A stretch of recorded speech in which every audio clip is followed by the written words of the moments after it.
주신 하나님 말씀은 구약 성경 스바냐 3장 16절로 17절의 말씀입니다. 구약 1308쪽의 말씀. 두 절이기 때문에 우리 함께 말씀을 읽도록 하겠습니다. 자, 시작. 그날에 사람이 예루살렘에 이르기를 두려워하지 말라. 시온아, 네 손을 늘어뜨리지 말라. 너의 하나님 여호와가 너의 가운데 계시니 그는 구원을 베푸실 전능자이시라. 그가 너로 말미암아 기쁨을 이기지 못하시며 너를 잠잠히 사랑하시며 너로 말미암아 즐거이 부르며 기뻐하시리라 하리라. 아멘. 오늘은 제1기 갈산 성경학교 59강 스바냐에 대한 말씀입니다. 우리 한번 저 바라보면서 이렇게 인사하겠습니다.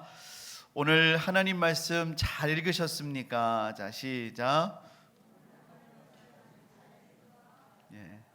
답을 해주셔야죠. 잘 읽었는지.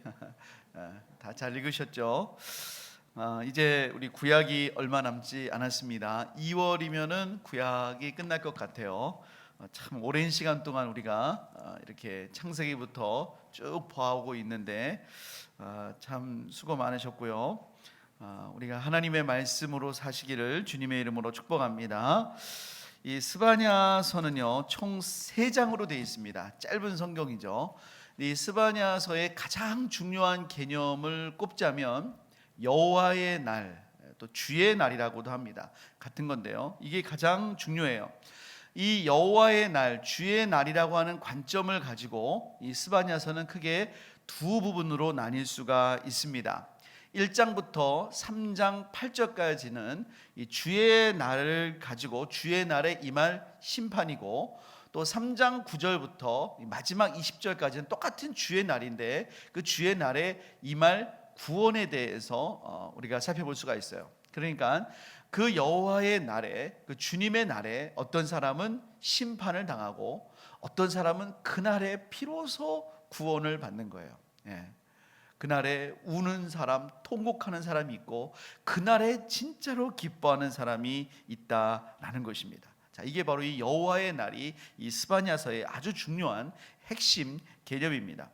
스바냐서의 이 저자는 선지자 스바냐입니다. 스바냐. 우리 한번 성경을 펴셔서 1장 1절 말씀을 한번 읽어보도록 하겠습니다. 1장 1절 말씀. 여러분 이 교환에는 없고 성경을 한번 펴셔서 한번 읽어보도록 하겠습니다. 자, 한번 함께 읽겠습니다. 시작. 아몬의 아들 유다 왕 요시야의 시대에 스바냐에게 임한 여호와의 말씀이라. 스바냐는 히스기야의 현손이요 아마리아의 증손이요 그다랴의 손자요 구시의 아들이었더라.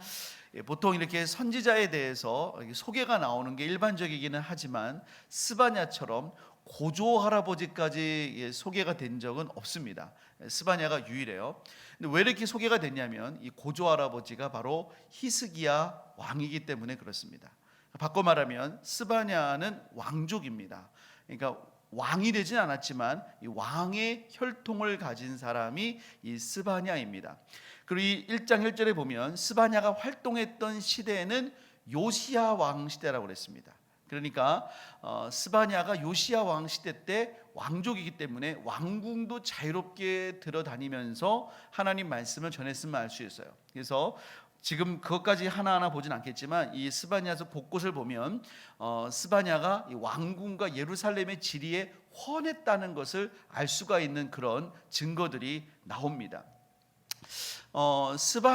요시야의 아버지 아몬은 2년만 왕이 있었어요. 근데 악한 왕이었고 그의 할아버지 므낫세는 55년간 있었는데 유다에서 가장 악한 왕이었습니다.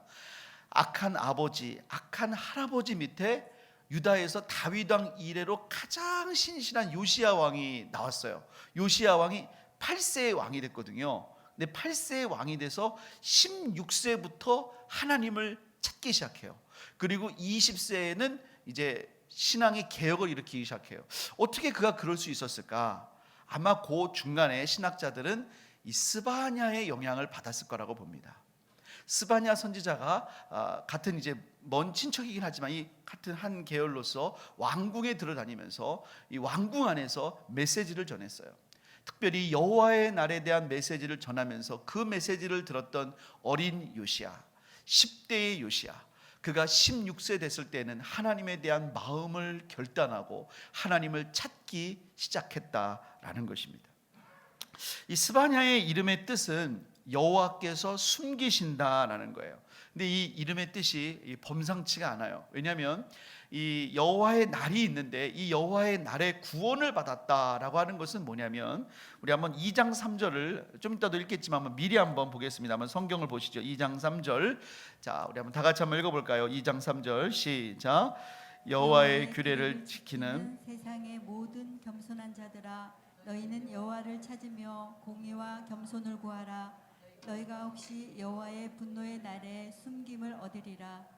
네, 우리 나레이션의 목소리 조금 더 키워주시면 감사하겠습니다.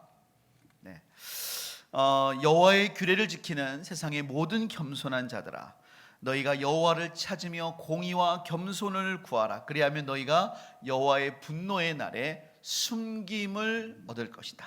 예, 여호와의 분노의 날에 숨김을 얻는 것이 바로 구원이에요. 구원. 예, 그게 바로 구원받는 것이다 라는 것입니다. 자, 그러므로 이 스바냐는 어떻게 이 여호와의 날에 구원을 받느냐, 이것을 단적으로 보여주는 이름이다라고 할 수 있습니다.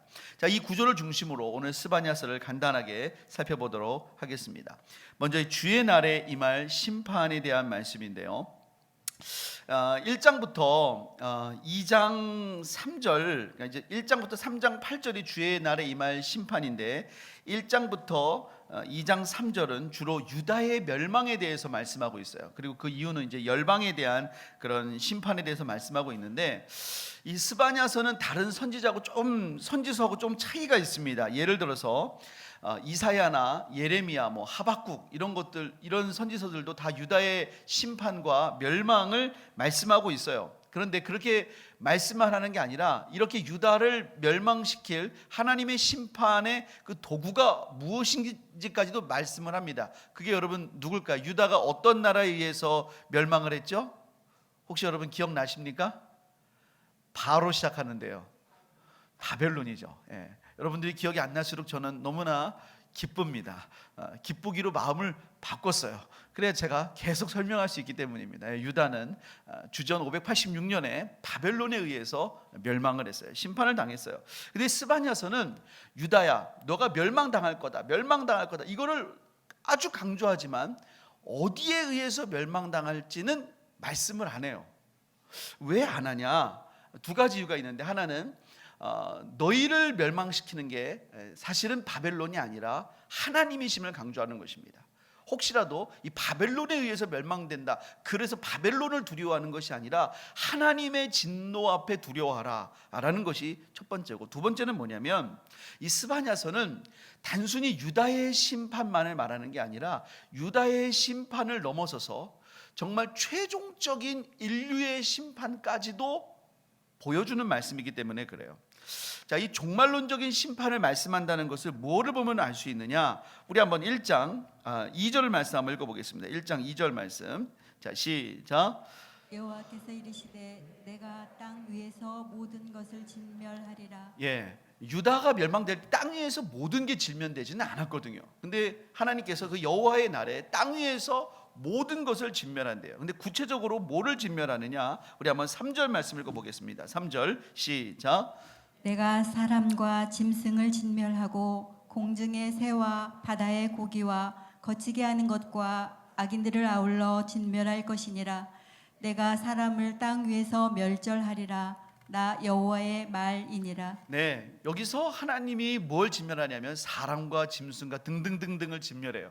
여러분, 이걸 볼 때 우리가 떠오르는 구약의 말씀이 있습니다. 여러분, 뭐가 떠오르십니까? 하나님이 이렇게 심판했던 적이 있으신데요. 언제 이렇게 심판하셨죠? 노아의 홍수 때 하나님이 정말로 완전히 다 진멸하셨어요. 그때 누구만 살아남았습니까? 이 방주 안에 있던 노아의 가족과 그 짐승들만 살아남았어요. 근데 여러분, 그때 이 방주 안에 들어가지 않은 짐승들 가운데도, 생물들 가운데도 살아남은 생물이 있어요. 뭐가 살아남았을까요? 새도 들어갔어요. 방주 안에. 바다의 고기는 살아남았어요. 근데 그날에는 바다의 고기도 다 죽어요. 그러니까 노아의 홍수보다 더 심각한 심판이 온다는 거예요. 과거의 노아의 홍수보다 더 심해야 돼요. 이 여호와의 날은. 그러니까 유다의 심판 갖고는 비교가 안 되는 거죠. 그거보다 더한 심판, 종말론적인 심판을 말하고 있는 거예요. 그때는 바다의 고기도 다 죽어요. 다 죽어요. 그러면서 또 구체적으로 말씀하십니다. 우리 4절과 5절 한번 읽어보겠습니다. 4절과 5절. 자, 시작. 내가 유다와 예루살렘의 모든 주민들 위에 손을 펴서 남아있는 바알을 그곳에서 멸절하며 그마림이란 이름과 및 그 제사장들을 아울러 멸절하며 또 지붕에서 하늘의 문 별에게 경배하는 자들과 경배하며 여호와께 맹세하면서 말갈을 가리켜 맹세하는 자들과 네, 유다와 예루살렘에 하나님이 손을 펴서 바알, 우상이죠. 우상을 멸절하고 그마림이라고 하는 것은 이방 제사장, 특별히 바알의 제사장을 말합니다. 하나님이니까 우상들을 다 멸하십니다. 그리고 하늘의 뭇별에 경배하는 사람, 그리고 여호와께 맹세하면서 또 말감, 이 말감은 몰렉이라고 하는 하나님이 너무나 싫어하는 우상. 그러니까 하나님도 붙잡으면서 우상도 붙잡는 이런 자들 다 멸하신다는 거예요. 여러분, 이날에 하나님이 우상을 다 멸하시는 줄을 믿습니다. 예수 믿는 자는 예수 믿으면서 우상을 섬기는데 동조하면 돼요, 안 돼요? 안 돼요. 여러분, 이 우리 동네에 산신제 드리는 거 우리 예수 믿는 사람들은 동조하면 돼요, 안 돼요? 여러분 중에 당연히 올라가서 제사 지낼 사람은 없죠. 회비 내라고 그러면요. 좀 회비 얼마씩 내는지 모르겠는데 회비 한 뭐 2만 원씩 내라 그러면 회비는 내가 내지. 회비도 여러분 내야 돼요, 말아야 돼요? 안 내야 돼요. 그거 안 내면 욕 먹는데 욕 드시면 되지 뭐. 욕 드시면 돼요. 그 뭐가 걱정되겠어요? 분명히 내 의사를 표현하는 거예요. 이런 건 없어져야 된다. 왜 없어지냐 그러면 이렇게 말씀하세요. 우리 목사님이 그런 거 하면 하나님께 벌 받는다 그랬다고 그러세요. 그럼 저한테 올 거 아니에요? 그럼 제가 전도할게요.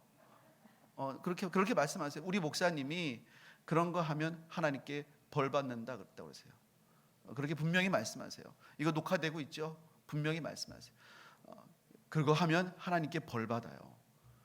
하나님께 정말 벌 받아요. 특히 예수 믿는 사람들, 우리 교인들 가운데 그런 거에 여러분 동참하지 않겠지만 지지하거나 격려하거나 그러지 않으시기를 주님의 이름으로 축복합니다. 우리 한번 6절 말씀 읽어보겠습니다. 6절 시작. 여호와를 배반하고 따르지 아니한 자들과 여호와를 찾지도 아니하고 구하지도 아니한 자들을 멸절하리라. 여호와 하나님을 배반하고 따르지 아니한 자들도 진멸할 뿐만 아니라, 그러니까 여호와를 대적한 자들이죠. 복음을 박해한 자들이죠. 뿐만 아니라 여호와를 찾지도 아니하고 구하지도 아니한 자들도 진멸해요. 이 사람은 신앙 포기자예요. 무관심한 사람이에요. 하나님 없이도 잘 산다는 사람이에요. 나 하나님 없이도 잘 살아요. 그런 사람도 심판을 받아요. 복음에 대해서 반대하지 않고 신앙에 대해서 반대하지 않고 당신은 잘 나가. 나는 하나님 필요 없어. 당신만 잘 나가. 그런 사람도 하나님이 심판하신다는 거예요. 왜냐? 우리는 피조물이거든요. 피조물은 창조주와의 관계 속에서 살아가야 되는데 하나님 필요 없다? 그건 하나님이 스바냐서에서 정말로 미워하시는 교만이거든요. 그 교만한 자를 하나님이 멸절하신다. 이렇게 말씀을 하세요. 자, 그러면 이렇게 여호와의 날에 이런 종말론적인 날이 임한다고 그랬는데 이게 진짜로 신약에서도 이어지냐? 신약에서도 과연 이런 여호와의 날이 올 거라고 말씀하고 있냐? 우리 한번 로마서 2장 16절 한번 읽어보겠습니다. 로마서 2장 16절. 여러분 한번 성경을 다 펴보세요. 로마서 2장 16절. 자, 우리 다 같이 찾으셨으면 한꺼번에 한 번에 읽겠습니다. 자, 시작. 곧 나의 복음에 이른 바와 같이 하나님이 예수 그리스도로 말미암아 사람들의 은밀한 것을 심판하시는 그날이라. 사도 바울은 복음을 전할 때부터 나의 복음에 이른 바와 같이 하나님이 예수님으로 말미암아 사람들의 은밀한 것을 심판하시는 그날을 분명히 말씀했어요. 여러분, 사도 바울의 복음은 듣기 좋은 말이 아니었다는 것을 우리가 알아야 됩니다. 그냥 예수 믿으면 기분 좋아요 이런 게 아니에요. 하나님의 심판을 분명히 말씀했어요. 당신은 정말로 예수님 없으면 죽습니다. 그냥 죽는 게 아니라 영원한 형벌을 받습니다. 이것을 엄청나게 강조했어요. 성경 말씀을 엄청나게 강조하고, 그것은 구약부터 나와 있는 여호와의 날을 강조하는 거예요. 하나님을 당신이 찾지 않습니까? 하나님에 대해서 무관심합니까? 그것 자체가 죄의 결과고 죄의 열매고 죄의 표징입니다 라고 그는 설교했어요. 그리고 그때의 그 심판하시는 여호와가 누군지 아십니까? 하나님께서 그 모든 심판을 아들에게 맡기셨습니다. 그 아들이 예수 그리스도십니다. 그 아들이 부활하셨으므로 그 심판의 모든 권한을 하나님 아버지로부터 받으신 분이십니다 라고 설명했던 거예요. 자, 우리 신약에 가서 계속 우리가 이것들을 배우게 될 것입니다. 자, 우리 계속해서 1장 12절부터 18절까지의 말씀도 우리가 볼 텐데, 먼저 한번 12절 13절 한번 읽어보도록 하겠습니다. 12절 13절, 자, 시작. 그때 내가 예루살렘에서 찌꺼기같이 가라앉아서 마음속에 스스로 이르기를, 여호와께서는 복도 내리지 아니하시며 화도 내리지 아니하시리라 하는 자를 등불로 두루 찾아 벌하리니 그들의 재물이 노략되며 그들의 집이 황폐할 것이라.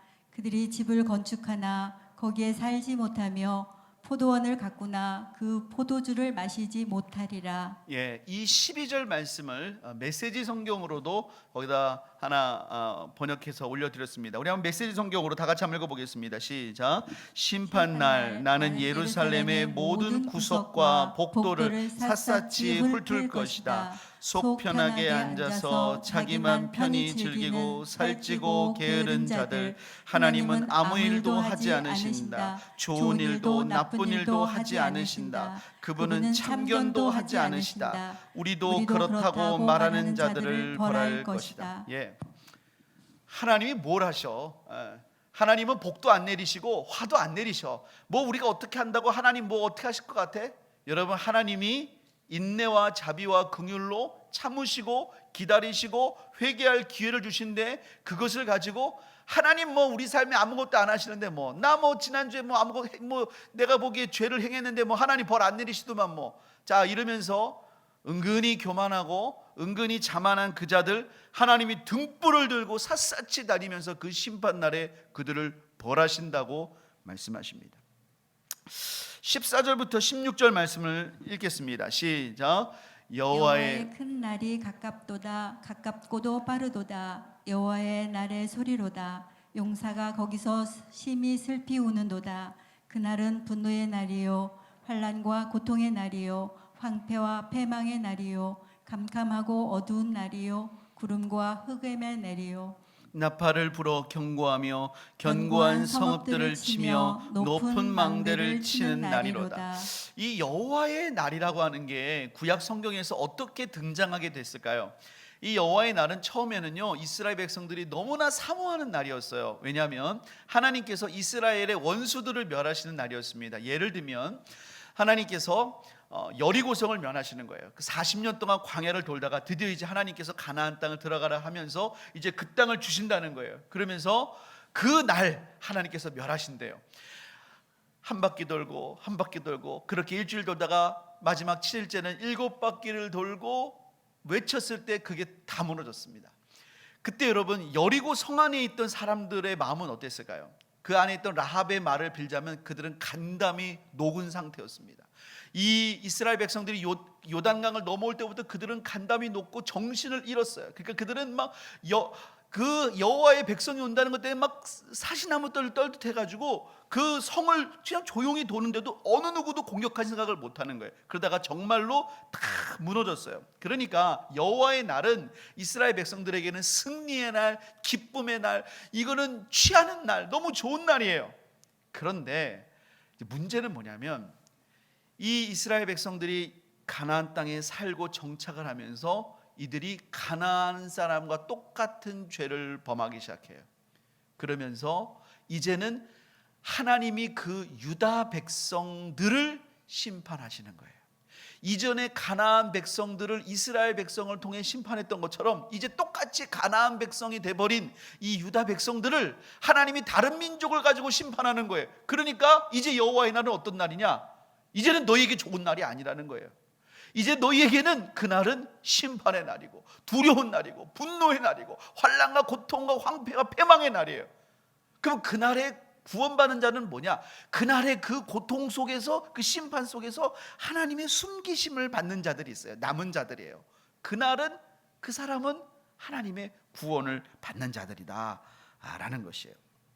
17절 18절 한번 읽어보겠습니다. 자, 시작. 내가 사람들에게 고난을 내려 맹인같이 행하게 하리니 이는 그들이 나 여호와께 범죄하였음이라. 또 그들의 피는 쏟아져서 티끌같이 되며 그들의 살은 분토같이 될지라. 그들의 은과 금이 여호와의 분노의 날에 능히 그들을 건지지 못할 것이며 이 온 땅이 여호와의 질투의 불에 삼켜지리니 이는 여호와가 이 땅 모든 주민을 멸절하되 놀랍게 멸절할 것임이라. 그날에는 은과 금이 그들을 구원하지 못합니다. 보통 전쟁이나 이 시대적인 격변이 일어날 때 사람들이 다른 거는 다 두고 가도 뭐는 챙기냐면 금이나 금부치와 은부치는 챙겨요.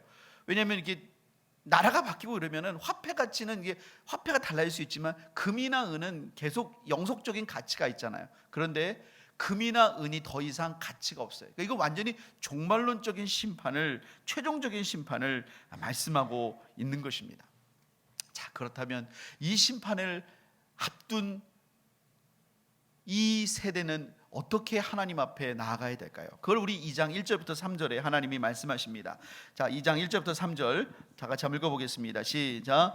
수치를 모르는 백성아 모일지어다 모일지어다. 명령이 시행되어 날이 겨같이 지나가기 전 여호와의 진노가 내리기 전 여호와의 분노의 날이 너희에게 이르기 전에 그리할지어다. 여호와의 규례를 지키는 세상의 모든 겸손한 자들아, 너희는 여호와를 찾으며 공의와 겸손을 구하라. 너희가 혹시 여호와의 분노의 날에 숨김을 얻으리라. 네, 임박한 여호와의 날, 그 여호와의 분노의 날에 우리가 해야 될 일이 뭘까요? 성경은 이렇게 말합니다. 여호와를 찾으라. 여호와를 찾으라. 여러분, 노아의 홍수 때는요, 살아남기 위해서는 방주 안에 들어가야 됐습니다. 방주 안에 들어가면 사는 거예요. 그런데 여호와의 날에는 어디에 들어가야 사냐? 여호와께 들어가야 살아요. 여호와만이 우리의 피난처예요. 우리가 전에도 살펴봤던 이 나훔서에도 같은 메시지가 있어요. 나훔서 1장 6절 7절 한번 우리 복습해 볼까요? 나훔서를 한번 펴보십시오. 나훔서 1장 6절 7절. 이 나훔서도 여호와의 날을 말씀하고 있어요. 나훔서는 하나님의 그 분노의 날을 이렇게 말씀합니다. 우리 6절 7절 한번 읽어보겠습니다. 시작. 누가 능히 그의 분노 앞에 서며 누가 능히 그의 진노를 감당하랴. 그의 진노가 불처럼 쏟아지니 그로 말미암아 바위들이 깨지는도다. 여호와는 선하시며 환난 날에 산성이시라. 그는 자기에게 피하는 자들을 아시니. 예, 여호와의 진노의 불이 바위를 깨뜨릴 때 누가 피난처십니까? 여호와께 피하는 자들이 환난 때의 산성이에요. 우리의 방주는 여호와 하나님이에요. 그래서 하나님이 만들어 놓으신 피난처가 바로 예수 그리스도의 십자가예요. 근데 이 십자가의 은혜를 정말로 받는 자들은 누굴까? 저 죄 많이 졌어요. 저 죄 졌어요. 저 피하고 싶어요. 이게 아니라 공의와 겸손을 구하는 자들이에요. 진정으로 하나님 앞에 회개하는 자들이에요. 그리고 그 교만함을 다 버리고 하나님 앞에 이제는 온전히 겸손하게 순복하여 십자가 앞에 무릎 꿇는 자들, 자, 그들이 하나님의 백성으로서 정말로 하나님 앞에 그 진노의 날에 숨기심을 얻습니다. 예수님의 보혈의 피가 그들을 온전히 덮는 줄을 믿습니다. 자, 이제 여기서부터 이제 2장 4절부터요, 이제 3장 8절까지 계속해서 이제 그 열방에 대한 그런 심판이 나오는데요. 우리 한번 2장 4절부터 5절, 특별히 2장 4절부터 15절이 열방에 대한 말씀인데 우리 대표적으로 4절 5절만 한번 읽어보도록 하겠습니다. 4절 5절 시작. 가사는 버림을 당하며 아스글론은 폐허가 되며 아스돗은 대낮에 쫓겨나며 에그로는 뽑히리라. 해변주 및 그렛 족속에서 화 있을진저 블레셋 사람의 땅 가나안아 여호와의 말씀이 너희를 치나니 내가 너를 멸하여 주민을 없게 하리라. 자, 여기 4절에 보면 뭐 가사, 지금 현재 가자 지구죠. 아스글론, 아스돗, 에그롯. 이게 여러분 블레셋은 5개의 도시로 되어 있는데 4개의 도시가 다 등장한 거예요. 그러니까 다 이게 블레셋을 말하는 겁니다. 그래서 5절에 보면 블레셋아, 이 블레셋을 말하는 거예요. 이 블레셋은 유다의 서쪽에 있습니다. 그러면 그 다음에 이제 나오는 것이 모압과 암몬이에요. 모압과 암몬에 대한 심판을 말하는데 모압과 암몬은 유다의 동쪽에 있습니다. 구스가 그 다음에 나오는데 구스는 유다의 남쪽에 있습니다. 그 다음에 니누에가 나오는데 니누에는 아수르죠. 아수르는 유다의 북쪽에 있어요. 그러니까 하나님께서 동서남북에 있는 유다를 중심으로 동서남북에 있는 열방의 심판을 말씀하세요. 이게 무슨 말이냐? 모든 열방을 하나님이 그날에 심판하시겠다라는 뜻이에요. 그날이 되면 하나님의 심판에 있어서 벗어날 민족이 없어요. 모든 민족이 하나님의 심판의 대상이 된다라는 거예요. 그런데 지금 하나님께서 처음부터 여호와의 날이 임할 것이다, 그날은 분노의 날이다, 분노의 날이다 하다가 지금 이제 유다를 쏙 빼놓고 유다의 동서남북의 심판을 받을 거라고 하니까 유다는 그럼 우리는 안 받나? 그럼 우리가 바로 그 하나님께 숨김을 받은 자들인가? 라고 생각할 수 있잖아요. 그런데 3장 1절부터 8절이 그런 이들의 착각을 깨버립니다. 우리 한번 1절 2절 한번 읽어보겠습니다. 1절 2절 시작.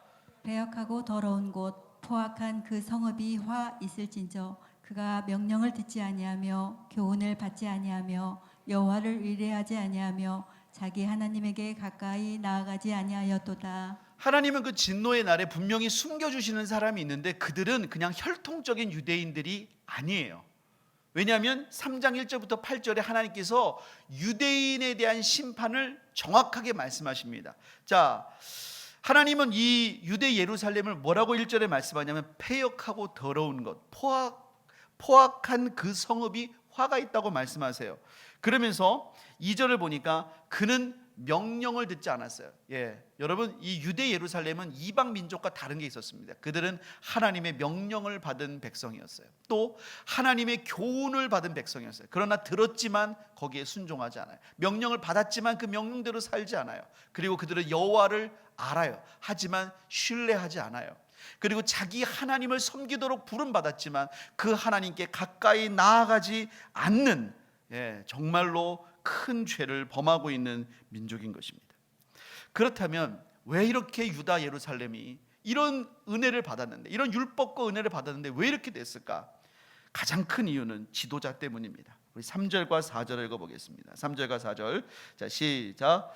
그 가운데 방백들은 부르짖는 사자요 그의 재판장들은 이튿날까지 남겨두는 것이 없는 저녁 일이요 그의 선지자들은 경솔하고 간사한 사람들이요 그의 제사장들은 성소를 더럽히고 율법을 범하였도다. 네, 그 가운데 있는 관리들이 부르짖는 사자고 재판장들이 백성을 뜯어먹는 저녁일이에요. 공의가 있는 게 아니라 그들에게 뭐를 주면은 뜯어먹는 자들이 됐어요. 선지자들은 하나님을 두려워하는 것이 아니라 경솔하고 간사함으로 그들은 자기 마음에 있는 것으로 예언하는 자들입니다. 예레미야서에 보면은 그들의 입에다가 뭐를 물려주면 평안을 외치고 그렇지 않으면 화를 선언하는 그런 선지자들이었어요. 제사장들은 성소를 더럽히고 율법을 범하였어요. 그러니까 이 백성들이 무너진 거예요. 여러분, 한국 교회가 살아나는 길에 여러 가지가 있겠습니다. 저는 첫 번째는 목회자들이 살아야 된다고 생각합니다. 목회자가 참 중요해요. 모든 성도들이 중요하지 않다는 게 아니에요. 하지만 저는 지금도 성도들은 참 착하고 순수하다고 생각해요. 목사님들이 살아야 됩니다. 그래서 신학교가 살아야 돼요. 신학교 교육이 제대로 돼야 됩니다. 목사님들이 살아야 되고 정말로 하나님 말씀대로 살아야 되고 여러분들이 목사님들이 정말로 말씀대로 살 수 있도록 그렇게 도와야 됩니다. 목사님, 그렇게 말씀대로 살려고 하면 안 돼요. 여러분, 그거는 목사님을 망치는 길이에요. 목사님이 정말로 말씀대로 목회할 수 있도록 여러분들이 도우셔야 돼요. 그게 여러분 정말로 좋은 일꾼이에요. 좋은 일꾼은 목사님이 어떤 것에 타협하지 않고 하나님 말씀대로 가르치고 목회할 수 있도록 여러분 도우셔야 될 줄을 믿습니다. 이렇게 죄악을 범하는데도 하나님은 참 의롭고 자비가 많으세요. 우리 한번 5절과 6절 말씀 한번 읽어보겠습니다. 5절과 6절 시작. 그 가운데에 계시는 여호와는 의로우사 불의를 행하지 아니하시고 아침마다 빠짐없이 자기의 공의를 비추시거늘 불의한 자는 수치를 알지 못하는도다.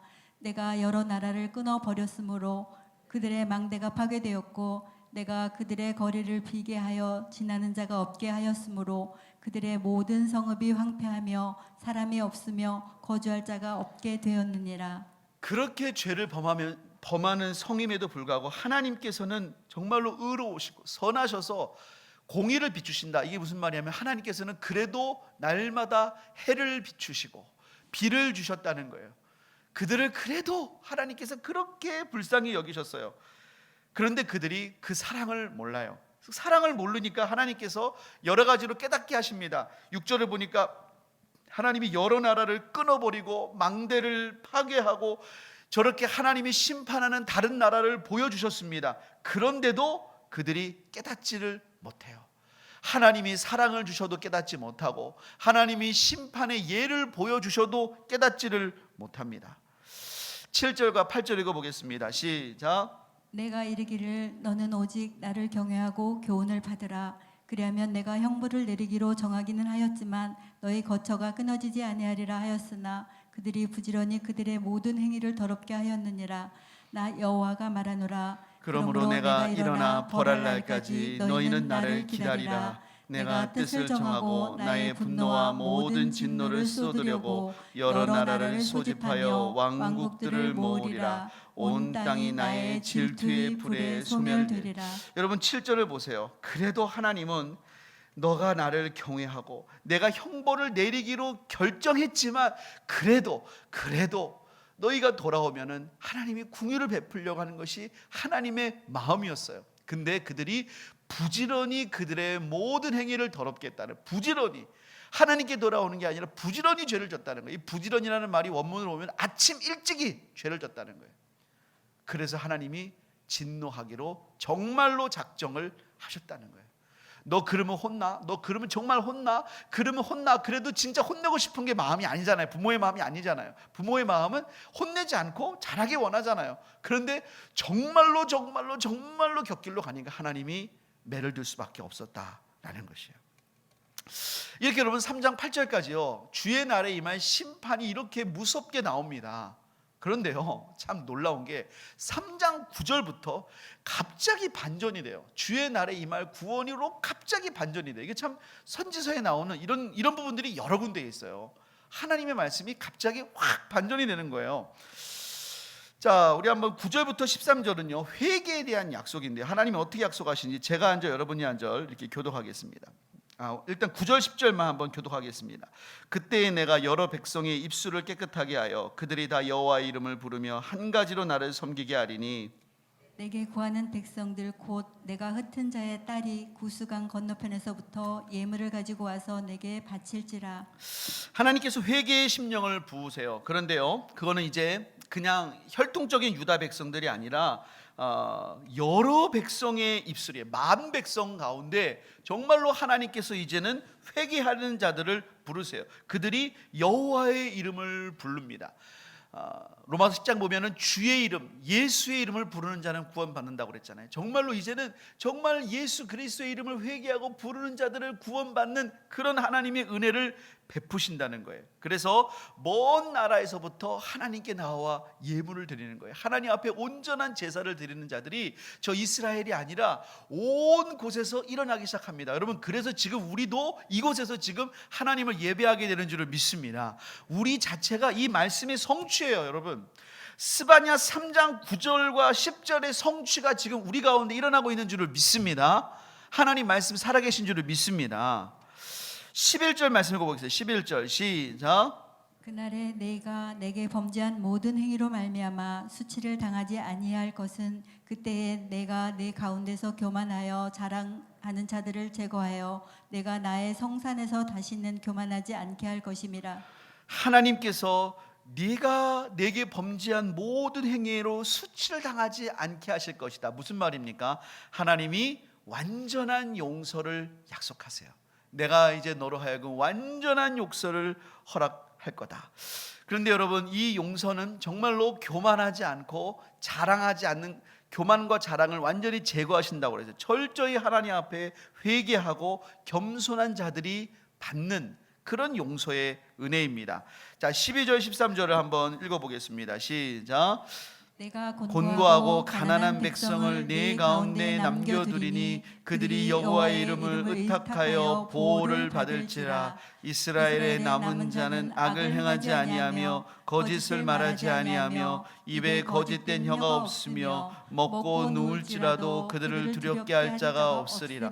여러분 12절을 보세요. 참 여러분 이상하지 않아요? 하나님께서 은혜 주시려고 하는 사람들이 하나님께 은혜를 받으면 이제 그 시간을 통과한 다음에 하나님께 은혜 받으면 뭐 예수 믿으면 뭐가 뭐 잘 되고, 이제 그것이 여러분 하나님 어떻게 말씀하세요? 곤고하고 가난한 백성을 네 가운데 남겨둔다고 그랬어요. 예수님 이렇게 말씀하십니다. 심령이 가난한 자는 복이 있나니 애통하는 자는 복이 있나니. 가난하고 애통한 심령이 진짜로 천국을 누리기 시작해요. 물론 하나님 우리에게 물질의 복도 주시죠. 하나님 복을 주시는 분이에요. 그러나 물질의 복 때문에 하나님을 떠난다면 그건 복이 아니라 독이죠. 독. 정말로 내 삶에 곤고함이 있더라도 혹은 내 삶에 좀 부족함이 있더라도 그것들 때문이라도 여호와 하나님의 이름을 의지하고 나는 하나님밖에 없습니다, 하나님만을 의지하는 겸손한 백성, 그게 하나님 앞에 더 사랑받는 백성이에요. 그들은 악을 행하지 않고 거짓을 말하지 않고 정말로 두려움이 없어요. 하나님의 평강 가운데 있는 그런 백성이다라는 것입니다. 자, 그리고 이제 하나님께서 마지막으로 회복에 대한 약속을 주세요. 여러분, 회복이 얼마나 좋습니까? 우리의 삶에 여러 가지 어렵고 힘든 것들, 아픔과 넘어짐이 있지만 우리에게 진정으로 위로가 되는 것은 하나님은 우리에게 회복을 주시는 것이. 때로는 우리가 죄를 짓고 범죄할 수도 있지만 하나님 앞에 나아갔을 때 하나님은 용서하실 뿐만 아니라 회복을 주시는 분이에요. 자, 우리 14절과 15절 읽어보겠습니다. 시작.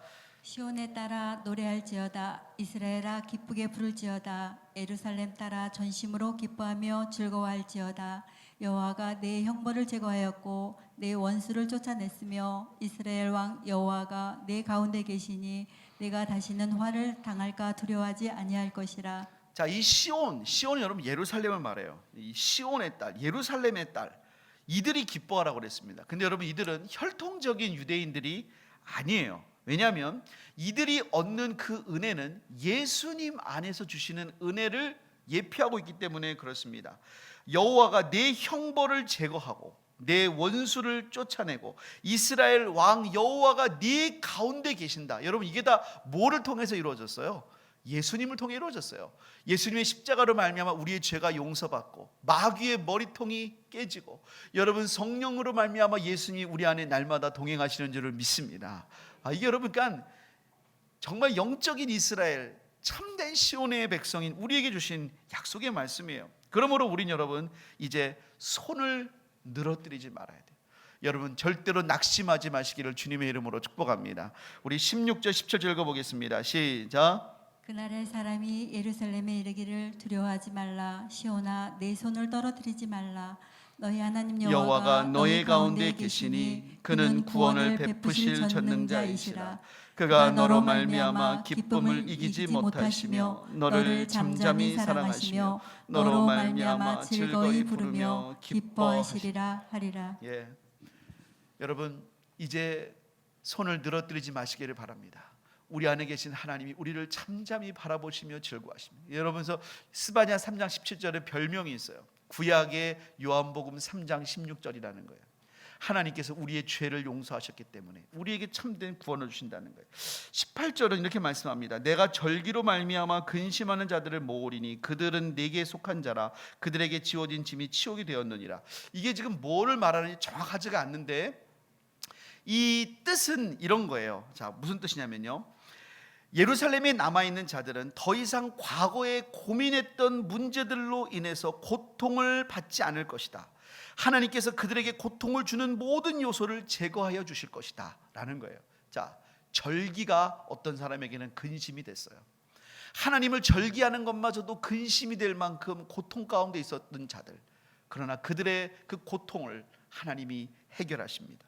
요한일서 1장 9절을 보면 만일 우리가 우리 죄를 자백하면 그는 미쁘시고 의로우사 우리 죄를 사하시며 우리를 모든 불의에서 깨끗하게 하실 것이요 라고 말씀하시는 줄을 믿습니다. 우리 마지막으로 19절과 20절 말씀을 다 함께 읽도록 하겠습니다. 자, 시작. 그때에 내가 너를 괴롭게 하는 자를 다 벌하고 저는 자를 구원하며 쫓겨난 자를 모으며 온 세상에서 수욕받는 자에게 칭찬과 명성을 얻게 하리라.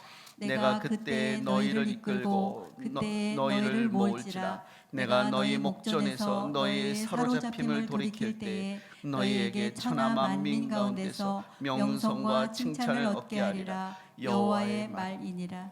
여러분, 우리가 예수님 안에 정말로 겸손하게 그분을 순복하며 나아갈 때 하나님 우리에게 명성과 칭찬을 회복시켜 주시는 분인 줄을 믿습니다.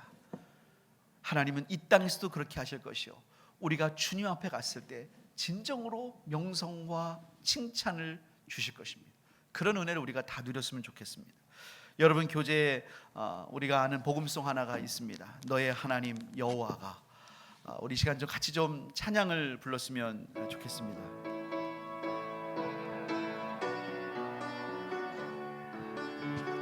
우리 기도하는 마음으로 찬양하겠습니다. 너의 하나님 여호와가 너의 가운데 계시니 그는 구원을 베푸실 전능자시라.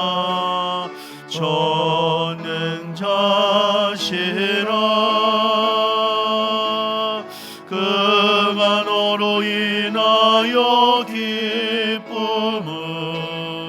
이기지 못하시며 너를 잠잠히 사랑하시며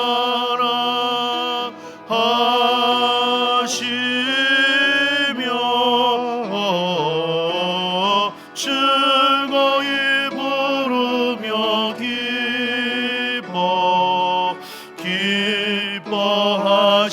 기뻐하시리라. 다시 한번 너의 하나님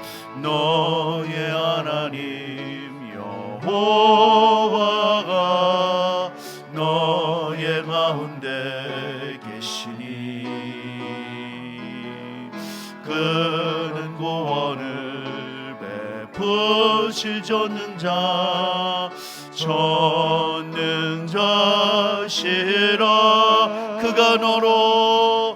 그가 너로 인하여 기쁨을 이기지 못하시며 너를 잠잠히 사랑하시며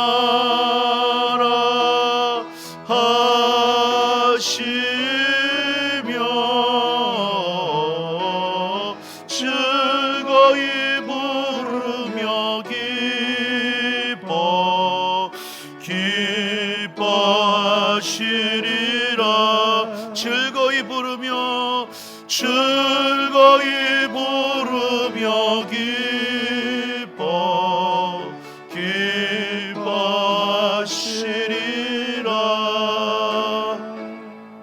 사랑하는 여러분, 어떤 사람은 우상을 섬기고 어떤 사람은 하나님이 필요 없다고 말하고 하나님은 복도 안 내리고 화도 안 내린다고 말할 때 하나님 앞에 겸손한 마음으로 가난한 마음으로 하나님을 찾는 자들, 하나님은 그들을 너무나 기뻐하십니다. 그들을 잠잠히 사랑하시며 그들 가운데 계시며 하나님이 그들을 인하여 기쁨을 이기지 못하시며 즐거이 부르며 하나님이 노래하신다고 말씀하십니다. 하나님이 우리를 그렇게 사랑하심을 믿습니다. 이 시간 우리 하나님 앞에 좀 기도했으면 좋겠습니다. 하나님, 우리로 하여금 그 심판의 날에 예수 그리스도라고 하는 구원의 방주를 주심을 감사합니다. 하나님, 우리가 그 감사와 감격으로 살게 하여 주시고 그 방주 안에 있는 기쁨을 누리게 하여 주시고 이 방주 안에서 주님을 찬양하며 그 복음을 증거하며 예수의 능력으로 살아가는 우리 모두가 다 될 수 있도록 하나님 아버지 은혜 허락하여 주시옵소서. 우리 시간에 주님의 이름을 세 번 부르고 합심으로 기도하겠습니다. 주여, 주여, 주여. 하나님 아버지 감사합니다. 하나님, 오늘도 우리에게 스바냐 말씀으로 주님 찾아와 주시니 감사합니다.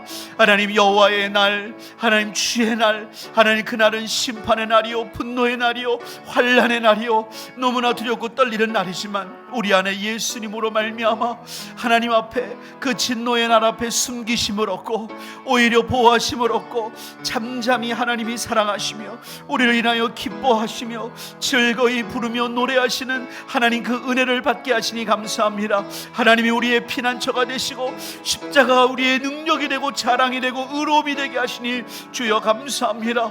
이 복음 앞에 살아가게 하시고 이 복음 앞에 감사하게 하시고 감격하게 하시고 이 복음의 능력으로 매일 살아가는 우리 모두가 다 될 수 있도록 하나님 역사하시고 하나님 일하시고 하나님 주장하여 주시옵소서. 성령이여 기름 부어 주시옵소서. 하나님의 은혜 허락하여 주시옵소서. 성령이여 도와 주시옵소서. 오 하나님 역사하여 주옵소서. 우리 계속해서 기도하겠습니다. 우리 교회 리모델링을 위해 기도하실 때 하나님, 이 리모델링도 주님 손에 맡겨드립니다. 주님께서는 하나님 앞에 모든 이방들 가운데 예배하며 주님께 예물을 드리는 자가 있을 거라고 하셨습니다. 우리가 예배하는 처소들을 하나님 위해 준비하고 주님 이것들을 위해 기도하며 예물을 드리며 하나님, 우리가 주님이 역사하시는 이곳들을 위하여 섬길 수 있는 기회와 하나님 이 놀라운 시간들 허락해 주셔서 감사합니다. 하나님, 하나님께서 시작하신 일이 오매 온전히 이루어주시고 이 기도 제목 구하는 것 이상으로 역사하여 주옵소서. 우리 주님의 이름을 한번 부르고 합심으로 기도하겠습니다. 주여, 하나님 아버지 역사하여 주옵소서. 성삼위 하나님만 온전히 영광 받으시는 교회 리모델링이 되게 하여 주옵소서. 하나님, 이 교회를 통해서 우리 하나님만이 영광 받으시고 높임 받으시길 원합니다. 지금까지도 이 성전을 통해서 영광 받으신 주여, 이 예배당을 통해서 주님 영광 받으시고 하나님 역사하여 주옵소서. 먼저 모든 성도들의 속사람이 거룩해지고 강건해지는 영적 리모델링 하나님 이루어지게 하여 주시옵소서. 리모델링 공사에 필요한 여러 가지 지혜를 허락하시고 필요한 성기들을 붙여주시며 하나님 영광 받아 주시옵소서. 불살렛과 오올리압과 후람과 같은 장인들을 붙여주시고 하나님 꼭 필요한 것들을 잘 챙기게 하시고 하나님 역사하여 주옵소서. 모든 성도들이 사원함과 기쁜 마음으로 리모델링 비전금에 동참하게 하시며 드린 손길마다 약속하신 주의 복을 받되 하늘의 신령한 것 땅의 기름진 솟아낸 것으로 복 주시옵소서. 리모델링된 공간과 장비 시설을 통하여 예배와 나는 훈련과 교제에 성령의 역사가 나타나기를 원합니다. 하나님 주장하여 주시옵소서.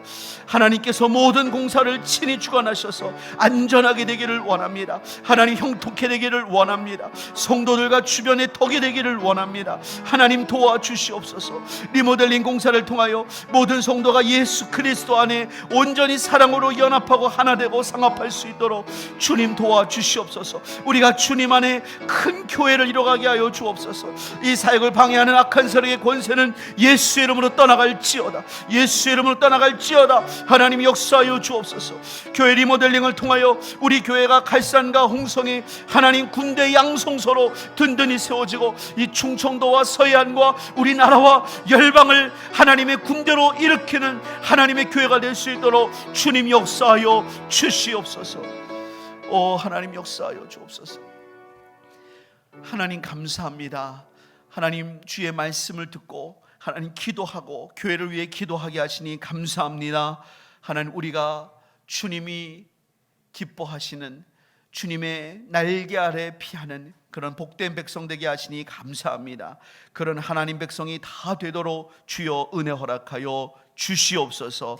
교회 리모델링도 맡깁니다. 하나님의 손안에 형통하도록 우리 주님 역사하여 주시옵소서. 감사드리며 예수님의 이름으로 기도합니다. 아멘.